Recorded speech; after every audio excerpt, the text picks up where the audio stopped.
नमस्कार, वंदे मातरम, जय हिंद साथियों, यदि आप बिहार शिक्षक भर्ती की तैयारी कर रहे हो तो इसके लिए मैं आप लोगों को बिहार स्पेशल के साथ साथ भारतीय संविधान के वन लाइनर क्वेश्चंस कराने जा रहा हूं। जो सभी क्वेश्चन दोस्तों एमसीक्यू फॉर्म में है, इसमें ज़्यादा टाइम भी नहीं लगेगा। क्वेश्चन दोस्तों लगभग 125 क्वेश्चन हैं और जल्दी में आप लोगों को करवा दूंगा। आप लोगों से रिक्वेस्ट है कि आप लोग सभी क्वेश्चन देखिए। दोस्तों ये ऐसे क्वेश्चन हैं जो प्रीवियस एग्जाम में पूछे हुए क्वेश्चन हैं। आप लोग देखोगे तभी पता चलेगा कि प्रीवियस एग्जाम के हैं कि नहीं है। तो देरी ना करते हुए क्वेश्चन नंबर 1 से शुरू करते हैं, जिसमें पहला क्वेश्चन दिया है कि अस्थायी लोकसभा अध्यक्ष को क्या कहते हैं। क्या कहते हैं दोस्तों? इसको कहते हैं प्रोटेम स्पीकर।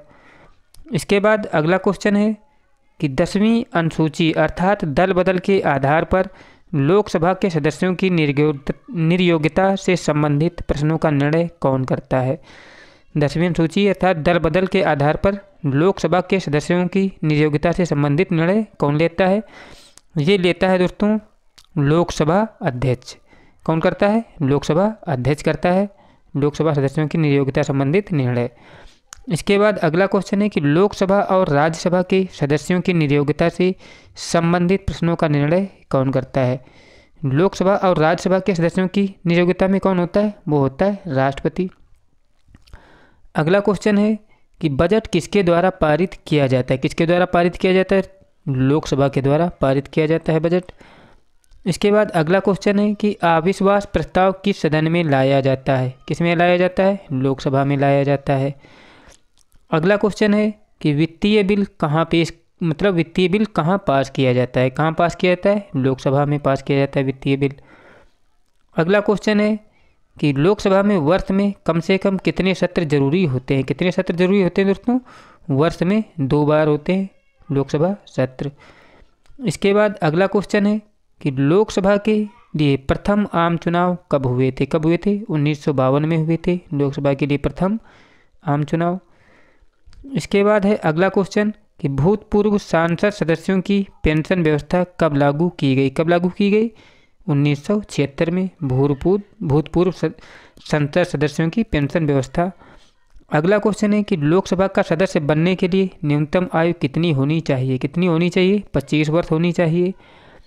अगला क्वेश्चन है कि किस संविधान संशोधन द्वारा मत देने की न्यूनतम आयु 18 वर्ष की गई थी। किसके द्वारा? 61वें संविधान संशोधन 1989 के द्वारा मत देने की न्यूनतम आयु 18 वर्ष की गई थी। अगला क्वेश्चन है कि भारतीय संसद का निम्न सदन किसे कहा जाता है। किसे कहा जाता है? लोकसभा को कहा जाता है भारतीय संसद का निम्न सदन। इसके बाद अगला क्वेश्चन है कि मौलिक अधिकार व राज्य के नीति निर्देशक तत्वों में क्या समानता है। क्या समानता है दोस्तों? ये दोनों एक हैं, याद रखिएगा। इसके बाद अगला क्वेश्चन है कि नीति निर्देशक तत्वों का क्रियान्वयन किस पर निर्भर करता है। किस पर निर्भर करता है? सरकार के पास उपलब्ध संसाधनों पर निर्भर करता है नीति निर्देशक तत्वों का क्रियान्वयन। इसके बाद है अगला क्वेश्चन कि नीति निर्देशक तत्व संविधान में कल्याणकारी राज्य का आदेश देता है। कौन देता है दोस्तों? नीति देता है, याद रखिएगा। अगला क्वेश्चन है कि भारतीय संविधान का कौन सा अंग समाजवादी व्यवस्था करने की प्रेरणा देता है। कौन सा? जो नीति निर्देशक तत्व होता है दोस्तों, ये समाजवादी व्यवस्था प्रेरण करने की समाजवादी व्यवस्था करने की प्रेरणा देता है। इसके बाद है अगला क्वेश्चन कि राज्य के नीति निर्देशक तत्व एक ऐसा चेक है जो बैंक की सुविधानुसार अदा की जाएगी। यह कथन किसका है? किसका है दोस्तों? यह है KT शाह का। अगला क्वेश्चन है कि विदेशी नागरिकों को भारत की नागरिकता प्रदान करने की आवश्यक शर्त क्या है। क्या शर्त है? कि 10 वर्ष तक उन्हें दोस्तों भारत में रहना पड़ेगा। अगला क्वेश्चन है कि दादरा और नगर हवेली भारत में शामिल करने से पूर्व किसके उपनिवेश थे। किसके उपनिवेश थे दोस्तों? ये पुर्तगाल के उपनिवेश थे, दादरा और नगर हवेली। अगला क्वेश्चन है कि भाषा के आधार पर पहला कौन सा राज्य गठित किया गया। कौन सा? आंध्र प्रदेश राज्य गठित किया गया था भाषा के आधार पर। इसके बाद अगला क्वेश्चन है कि संविधान की आत्मा किसे कहा गया। किसे कहा गया दोस्तों? प्रस्तावना को संविधान की आत्मा कहा गया। अगला क्वेश्चन है कि संविधान का रक्षक बनाया गया। किसे बनाया गया? उच्चतम न्यायालय को बनाया गया संविधान का रक्षक। अगला क्वेश्चन है कि उपराष्ट्रपति को किसके समान वेतन मिलता है, किसके समान, जो लोकसभा अध्यक्ष होता है उसके समान वेतन मिलता है उपराष्ट्रपति को। अगला क्वेश्चन है कि उपराष्ट्रपति पद हेतु कम से कम कितनी आयु आवश्यक है, कितनी होनी चाहिए दोस्तों, 35 वर्ष होनी चाहिए उपराष्ट्रपति के लिए। अगला क्वेश्चन है कि उपराष्ट्रपति का कार्यकाल कितना होता है, कितना होता है, 5 वर्ष होता है उपराष्ट्रपति का कार्यकाल। अगला क्वेश्चन है कि उपराष्ट्रपति के चुनाव संबंधी विवाद को कौन देखता है, कौन देखता है, सर्वोच्च न्यायालय देखता है उपराष्ट्रपति के चुनाव संबंधी विवादों को। अगला क्वेश्चन है कि उपराष्ट्रपति के चुनाव में उम्मीदवार के नामांकन के लिए निर्वाचक मंडल में कम से कम कितने अनुमोदन आवश्यक हैं, कितने अनुमोदन आवश्यक होते हैं दोस्तों उपराष्ट्रपति के चुनाव के लिए, ये होते हैं दोस्तों 20, आप लोग याद रखिएगा। अगला क्वेश्चन है कि भारत में लगातार 2 बार उपराष्ट्रपति कौन रहा था, कौन रहा था, सर्वपल्ली राधाकृष्णन लगातार 2 बार उपराष्ट्रपति रहे थे। अगला क्वेश्चन है कि किस सदन में उपराष्ट्रपति को पदच्युत करने का प्रस्ताव रखा जाता है, किस सदन में रखा जाता है दोस्तों, ये राज्यसभा में रखा जाता है उपराष्ट्रपति के लिए। अगला क्वेश्चन है कि कार्यकाल समाप्त होने से पहले उपराष्ट्रपति को हटाने का अधिकार किसको है, किसको होता है दोस्तों, ये संसद को होता है। इसके बाद है अगला क्वेश्चन कि भारत के प्रथम उपराष्ट्रपति कौन थे, कौन थे दोस्तों, सर्वपल्ली राधाकृष्णन थे भारत के प्रथम उपराष्ट्रपति। अगला क्वेश्चन है कि उपराष्ट्रपति अपने मत का प्रयोग कब करता है, कब करता है, मतों के बराबर रहने की स्थिति में उपराष्ट्रपति अपने मत का प्रयोग करता है। अगला क्वेश्चन है कि उपराष्ट्रपति अपना त्यागपत्र किसे देता है, किसे देता है दोस्तों, राष्ट्रपति को देता है उपराष्ट्रपति अपना त्यागपत्र। इसके बाद अगला क्वेश्चन है कि भारत के उपराष्ट्रपति का चुनाव करता है, कौन करता है दोस्तों, संसद के दोनों सदन लोकसभा और राज्यसभा दोनों करते हैं उपराष्ट्रपति का चयन। अगला क्वेश्चन है कि उपराष्ट्रपति को पद व गोपनीयता की शपथ कौन दिलाता है, कौन दिलाता है दोस्तों, ये दिलाता है राष्ट्रपति। अगला क्वेश्चन है कि उपराष्ट्रपति के चुनाव हेतु कौन सी प्रणाली अपनाई जाती है, कौन सी प्रणाली दोस्तों, जो एकल संक्रमणीय प्रणाली होती है ये उपराष्ट्रपति के चुनाव के लिए अपनाई जाती है। अगला क्वेश्चन है कि उपराष्ट्रपति का चुनाव कैसे होता है, कैसे होता है दोस्तों, अप्रत्यक्ष रूप से होता है उपराष्ट्रपति का चुनाव। अगला क्वेश्चन है कि राज्यसभा की बैठकों का सभापति कौन होता है, कौन होता है, उपराष्ट्रपति होता है राज्यसभा की बैठकों का सभापति। अगला क्वेश्चन है कि राज्यसभा का पदेन अध्यक्ष कौन होता है, कौन होता है, उपराष्ट्रपति होता है राज्यसभा का पदेन अध्यक्ष। अगला क्वेश्चन है कि भारत के उपराष्ट्रपति की तुलना किस देश के उपराष्ट्रपति से की जाती है, किस देश के उपराष्ट्रपति से की जाती है दोस्तों, ये की जाती है संयुक्त राज्य अमेरिका के उपराष्ट्रपति से। इसके बाद है अगला क्वेश्चन कि प्रधानमंत्री पद से पदत्याग करने वाला पहला व्यक्ति कौन था, कौन था, मोरारजी देसाई थे प्रधानमंत्री पद से त्याग देने वाले पहले प्रधानमंत्री। अगला क्वेश्चन है कि सबसे कम उम्र और सबसे अधिक उम्र में भारत के प्रधानमंत्री का पद किसने संभाला, देखा जाए तो सबसे कम उम्र में दोस्तों राजीव गांधी ने संभाला था और सबसे अधिक उम्र में मोरारजी देसाई ने। अगला क्वेश्चन है कि प्रधानमंत्री पद पर सबसे कम समय के लिए कौन आसीन रहे हैं, मतलब सबसे कम समय के लिए प्रधानमंत्री कौन रहा है दोस्तों, वो रहे थे चौधरी चरण सिंह। अगला क्वेश्चन है कि 2 बार कार्यवाहक प्रधानमंत्री के रूप में कार्य किसने किया, किसने किया था, गुलजारी लाल नंदा 2 बार भारत के कार्यवाहक प्रधानमंत्री रह चुके हैं। अगला क्वेश्चन है कि किस प्रधानमंत्री की मृत्यु उनके कार्यकाल के दौरान हुई थी, किसकी दोस्तों, एक थे जवाहरलाल नेहरू, जब इनकी मृत्यु हुई थी उस समय भारत के प्रधानमंत्री थे, ये लाल बहादुर शास्त्री और इंदिरा गांधी। दोस्तों ये 3 प्रधानमंत्री ऐसे हुए जिनकी मृत्यु उनके कार्यकाल के दौरान हुई है। अगला क्वेश्चन है कि भारतीय संविधान, क्या क्वेश्चन दोस्तों, कि भारतीय संविधान किस दिन लागू हुआ, किस दिन लागू हुआ था, 26 जनवरी 1950 को लागू हुआ था भारतीय संविधान। अगला क्वेश्चन है कि भारत का राष्ट्रपति राज्यसभा में कितने सदस्य मनोनीत कर सकता है, कितने, 12 सदस्य मनोनीत कर सकता है भारत का राष्ट्रपति राज्यसभा के लिए। अगला क्वेश्चन है कि भारत के प्रथम राष्ट्रपति डॉक्टर राजेंद्र प्रसाद का चुनाव कैसे हुआ था, कैसे हुआ था, संविधान सभा के द्वारा हुआ था, याद रखिएगा। इसके बाद है अगला क्वेश्चन, क्वेश्चन नंबर 49 कि भारत का संवैधानिक अध्यक्ष कौन होता है, कौन होता है तो राष्ट्रपति होता है भारत का संवैधानिक अध्यक्ष। इसके बाद है अगला क्वेश्चन, किसी भौगोलिक क्षेत्र को अनुसूचित क्षेत्र घोषित करने का अधिकार किसको होता है, किसको होता है तो राष्ट्रपति को होता है। और इसके बाद है अगला क्वेश्चन कि कि राष्ट्रपति से 2 बार मतलब राष्ट्रपति 2 बार राष्ट्रपति मतलब ऐसे कौन से व्यक्ति हैं जो 2 बार राष्ट्रपति रह चुके हैं? कौन है? डॉक्टर राजेंद्र प्रसाद। इसके बाद है अगला क्वेश्चन कि भारत का राष्ट्रपति किसके द्वारा चुना जाता है? किसके द्वारा चुना जाता है? सांसदों व विधानसभा के सदस्यों द्वारा चुना जाता है भारत का राष्ट्रपति। अगला क्वेश्चन है कि अध्यादेश जारी करने का अधिकार राष्ट्रपति को कौन सा अधिकार है दोस्तों? क्या होता है? विधायी अधिकार होता है अध्यादेश जारी करने का अधिकार।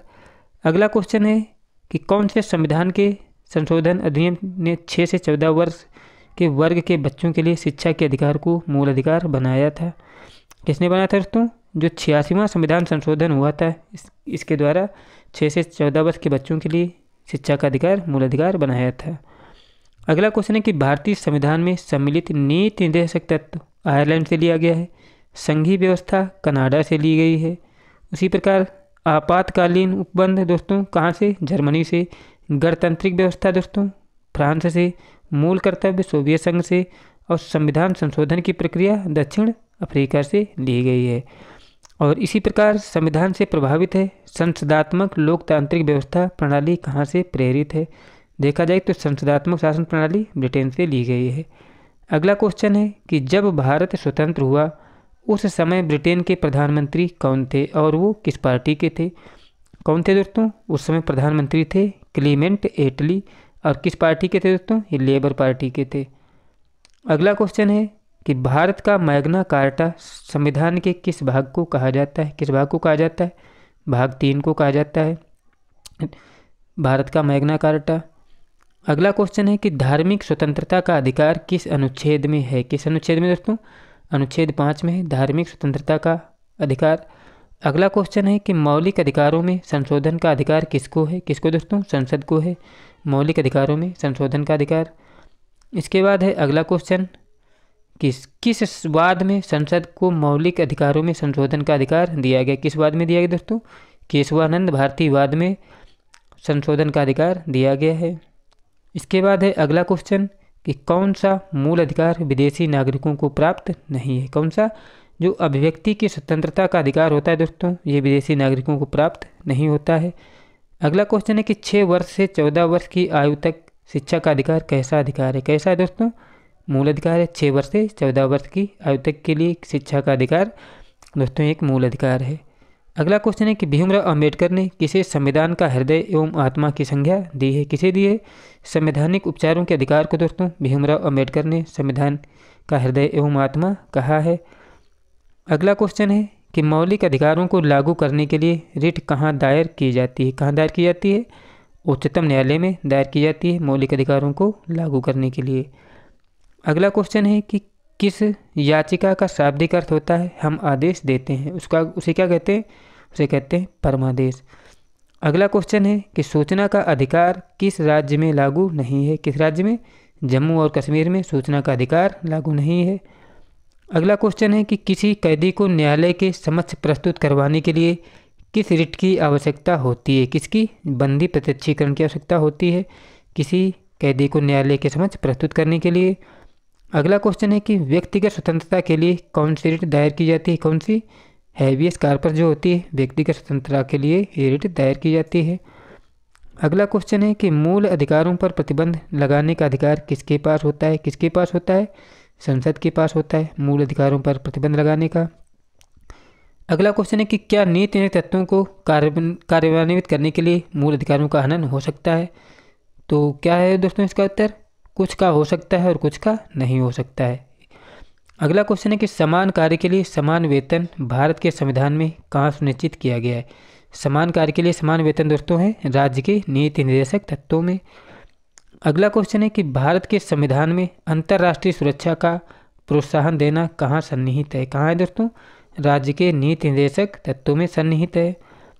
अगला क्वेश्चन है कि भारत का संविधान का कौन सा अंश भारत के नागरिकों को आर्थिक न्याय प्रदान करने का संकेत देता है? कौन देता है दोस्तों? नीति निर्देशक तत्व जो होता है नागरिकों को आर्थिक न्याय प्रदान करने का संकेत करता है। अगला क्वेश्चन है कि राज्य के नीति निर्देशक सिद्धांतों में से किस अनुच्छेद का संबंध अंतर्राष्ट्रीय शांति और सुरक्षा के से है दोस्तों? तो ये कुछ मिसप्रिंट दिया है दोस्तों। अगला क्वेश्चन है कि प्रधानमंत्री का सचिवालय किसके अधीन होता है, किसके अधीन होता है? ये गृह मंत्रालय के अधीन होता है प्रधानमंत्री का सचिवालय। अगला क्वेश्चन है कि भारतीय संविधान में किस अनुच्छेद को संविधान की हृदय एवं आत्मा जाना जाता है? किसको दोस्तों जाना जाता है? दोस्तों इसका भी उत्तर कुछ समझ में नहीं आ रहा है। अगला क्वेश्चन है कि भारत का पहला आम बजट 1952 में प्रस्तुत किया गया था। किसके द्वारा? पी षणमुगम शेट्टी के द्वारा प्रस्तुत किया गया था भारत का पहला आम बजट। इसके बाद अगला क्वेश्चन है कि संविधान में प्रथम संशोधन कब हुआ था? कब हुआ था? 1951 में संविधान में प्रथम संशोधन हुआ था। अगला क्वेश्चन है कि विश्व का सबसे लंबा लिखित संविधान किस देश का है? किस देश का है? यह है दोस्तों भारतीय संविधान, विश्व का सबसे बड़ा लिखित संविधान।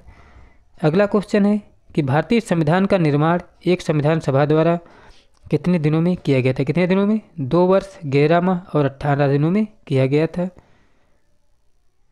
अगला क्वेश्चन है कि 2 बार राष्ट्रपति निर्वाचित होने वाले भारत के प्रथम राष्ट्रपति कौन थे? कौन थे? डॉक्टर राजेंद्र प्रसाद थे 2 बार भारत के राष्ट्रपति के लिए चुने जाने वाले राष्ट्रपति। अगला क्वेश्चन है कि संविधान में वर्णित मौलिक अधिकारों की रक्षा कौन करता है? कौन करता है? सर्वोच्च न्यायालय करता है संविधान में वर्णित मौलिक अधिकारों की रक्षा। अगला क्वेश्चन है कि भारतीय गणराज्य का संवैधानिक अध्यक्ष कौन होता है? कौन होता है? राष्ट्रपति होता है भारतीय गणराज्य का संवैधानिक अध्यक्ष। अगला क्वेश्चन है कि भारत का संविधान भारत के लिए किस प्रकार की सरकार की व्यवस्था करता है? किस प्रकार की सरकार की व्यवस्था करता है? संसदीय प्रकार की सरकार की व्यवस्था करता है भारतीय संविधान। अगला क्वेश्चन है कि भारतीय संविधान के अनुसार राजनीतिक शक्ति का आधार क्या होता है? क्या होता है दोस्तों? भारत की जनता होती है राजनीतिक शक्ति का आधार। अगला क्वेश्चन है कि भारत का संविधान भारत को किस रूप में वर्णित करता है? किस रूप में? राज्यों के संघ के रूप में वर्णित करता है भारत का संविधान। इसके बाद है अगला क्वेश्चन कि भारतीय संविधान को कब अंगीकार किया गया था? कब अंगीकार किया गया था? 26 नवंबर 1949 को भारतीय संविधान को अंगीकार किया गया था। अगला क्वेश्चन है कि प्रारूप समिति का अध्यक्ष किसे बनाया गया था? किसे? भीमराव अंबेडकर को बनाया गया था प्रारूप समिति का अध्यक्ष। अगला क्वेश्चन है कि पंचायती राज प्रणाली किस पर आधारित है? किस पर है दोस्तों? यह है सत्ता के विकेंद्रीकरण पर पंचायती राज प्रणाली। अगला क्वेश्चन है कि भारत में सर्वप्रथम उच्चतम न्यायालय की स्थापना का प्रावधान किस अधिनियम द्वारा किया गया था? उच्चतम न्यायालय की स्थापना का प्रावधान दोस्तों किया गया था रेगुलेटिंग एक्ट 1773 के द्वारा।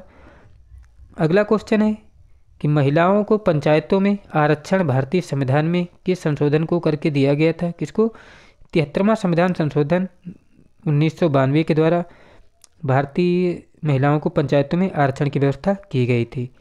अगला क्वेश्चन है कि राजभाषा आयोग के प्रथम अध्यक्ष कौन थे? कौन थे दोस्तों? बीजी खरे थे राजभाषा आयोग के प्रथम अध्यक्ष। अगला क्वेश्चन है कि देश में केवल 2 संघ राज्य क्षेत्र में विधानसभा है या संघ राज्य क्षेत्र कौन कौन से? कौन से? दिल्ली और पांडुचेरी दोस्तों ऐसे केंद्र शासित प्रदेश हैं जिनमें विधानसभा है। अगला क्वेश्चन है कि राज्य स्तर पर मंत्रियों की नियुक्ति कौन करता है? कौन करता है? राज्यपाल करता है राज्य स्तर पर मंत्रियों की नियुक्ति।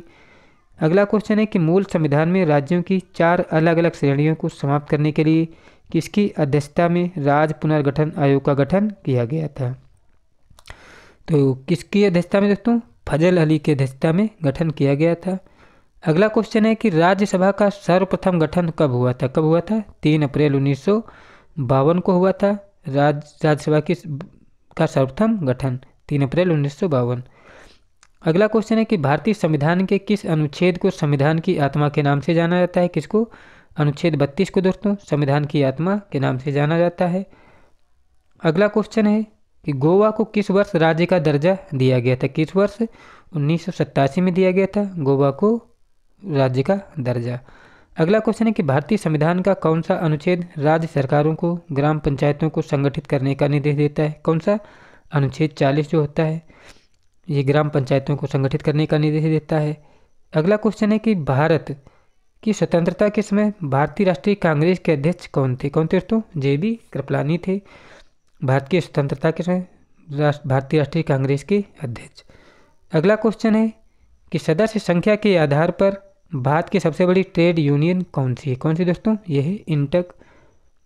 अगला क्वेश्चन है कि किस अधिनियम के द्वारा भारत में वर्ग, जाति, धर्म आदि के आधार पर पृथक निर्वाचन क्षेत्र बनाने का प्रावधान किया गया था। किसके आधार पर? वर्ग, जाति और धर्म के आधार पर निर्वाचन बनाने का प्रावधान कब किया गया था? भारत सरकार अधिनियम 1909, जिसको मार्लिन मिंटो सुधार भी कहते हैं। अगला क्वेश्चन है कि भारतीय संविधान की संघ और राज्यों के बीच शक्ति विभाजन की विधि किस देश के संघ की प्रेरणा पर आधारित है? किसकी प्रेरणा पर आधारित है दोस्तों? यह है कनाडा की प्रेरणा पर आधारित है। अगला क्वेश्चन है कि समान न्याय और निःशुल्क विधिक सहायता का प्रावधान संविधान के किस अनुच्छेद में है?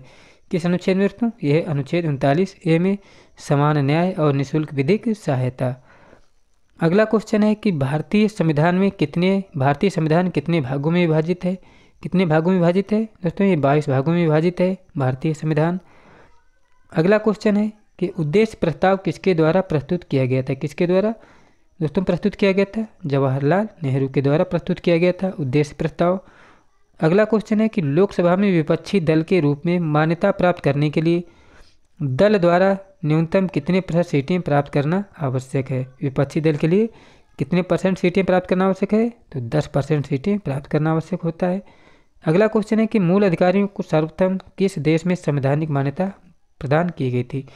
तो मूल अधिकार सर्वप्रथम कहाँ दिए गए थे दोस्तों? संयुक्त राज्य अमेरिका में दिए गए थे। अगला क्वेश्चन है कि संपत्ति का अधिकार किस प्रकार का अधिकार है? किस प्रकार का अधिकार है दोस्तों? ये एक वैधानिक अधिकार है, संपत्ति का अधिकार। अगला क्वेश्चन है कि किसकी अनुमति से कोई भारतीय नागरिक विदेशी सरकार से कोई उपाधि या सम्मान प्राप्त कर सकता है? किसकी अनुमति? भारत के राष्ट्रपति की अनुमति से। अगला क्वेश्चन है कि ब्रिटिश संसद के लिए चुने जाने वाले प्रथम भारतीय कौन थे? कौन थे? दादा भाई नौरोजी। अगला क्वेश्चन है कि सर्वप्रथम किस राज्य में लोक अदालत आयोजित की गई थी? किसमें दोस्तों? गुजरात में। अगला क्वेश्चन है कि लोकसभा की सीटों की संख्या में किस वर्ष तक कोई परिवर्तन नहीं होगा? कब तक? 2026 तक कोई परिवर्तन नहीं होगा। अगला क्वेश्चन है कि भारत की सर्वोच्च विधि क्या है? क्या दोस्तों? संविधान है भारत की सर्वोच्च विधि। अगला क्वेश्चन है कि भारत के प्रथम चुनाव आयुक्त कौन थे? कौन थे? सुकुमार सेन भारत के प्रथम चुनाव आयुक्त। अगला क्वेश्चन है कि संविधान के किस संशोधन के द्वारा मौलिक अधिकारों की संख्या घटा दी गई थी? किसके द्वारा? 44वें संविधान संशोधन के द्वारा। और इसके बाद है अगला क्वेश्चन कि संविधान के किस भाग को भारत का मैग्ना कार्टा कहा जाता है? किसको? भाग 3 को दोस्तों संविधान का मैग्ना कार्टा कहा जाता है। अगला क्वेश्चन है कि अनुसूचित जाति और जनजाति क्षेत्रों के प्रशासन के संबंध में प्रावधान संविधान की किस अनुसूची में किया गया? किसमें? 5वीं और 6ठी अनुसूची में किया गया है अनुसूचित जाति और जनजाति के क्षेत्रों का प्रशासन। अगला क्वेश्चन है दोस्तों लोकसभा के निर्वाचन क्षेत्रों का परिसीमन कौन करता है? लोकसभा के निर्वाचन क्षेत्रों का परिसीमन कौन करता है? ये करता है परिसीमन आयोग। अगला क्वेश्चन है, अगला और लास्ट क्वेश्चन दोस्तों यही है कि 15 अगस्त 1947 और 26 जनवरी 1950 के मध्य भारत का राजनीतिक दर्जा क्या था? क्या था? एक ब्रिटिश राष्ट्रकुल का एक अधिराज्य था। दोस्तों मेरे द्वारा कराए गए क्वेश्चन यदि आपको अच्छे लगे हों तो प्लीज़ चैनल को सब्सक्राइब कर लें, अपने दोस्तों को शेयर करें। मिलते हैं नेक्स्ट वीडियो में, तब तक के लिए जय हिंद, जय भारत।